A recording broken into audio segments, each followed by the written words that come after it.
கருணக்கிழங்கு வறுவல் எப்படி பண்ணுறதுன்னு பார்க்கலாம். இன்றைக்கி வந்து அரைக்கீரை கடையல், இந்த கருணக்கிழங்கு தான் வறுக்க போகிறேன்.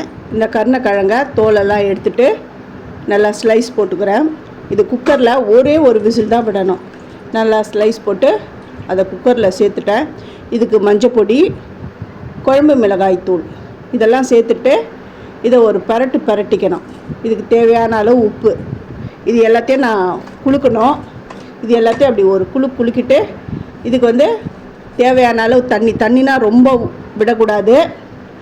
ஒரு 3/4 டம்ளருக்கு மேலே விடாதீங்க. இதோ இந்த மாதிரி தெளித்து தான் நான் விட்டுக்கிறேன். 3/4 டம்ளர் கூட கிடையாது, அதை விட ரொம்ப கம்மி. அதாவது ஒரு அரை டம்ளர் அளவுக்கு தான், அதுவும் சின்ன டம்ளர் தான். அந்த தண்ணி தான் நான் சேர்த்துருக்கேன். இதை அடுப்பில் வச்சுட்டேன். விசில் போட்டேன். ஒரே ஒரு விசில் தான், அதுக்கு மேலே விடக்கூடாது, குழஞ்சிடும். அந்த ஒரு விசில் வந்துடுது. இப்போ அந்த ப்ரெஷர்லாம் போனதுக்கப்புறம் தான் திறந்தேன். இந்த பாருங்கள், அடியெல்லாம் பிடிக்கலை. அதுவும் இல்லாமல் அந்த கருணக்கிழங்கெல்லாம் குழஞ்சி போல் நல்லா நெத்தாக இருக்குது. இப்போ ஒரு தோசைக்கல்லில் எண்ணெய் விட்டுருக்கிறேன்.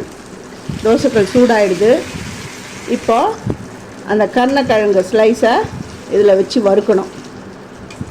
கீழ்ப்பக்கம் நல்லா வறுப்பட்ட உடனே அதுக்கப்புறம் திருப்பி போட்டுக்கணும். திருப்பி போட்டு நல்லா மொறுன்னு நல்லா வறுப்பட்ட உடனே எடுத்துடுங்க. இதே மாதிரி எல்லா கருணக்கிழங்கு ஸ்லைஸையும் நான் வறுத்து எடுத்துகிட்டு வரேன். ரொம்ப ஈஸி இது. இது வந்து தயிர் சாதம், சாம்பார், அப்புறம் மோர் சாதம், ரசம், கீரை கடையலுக்கெல்லாம் நல்லா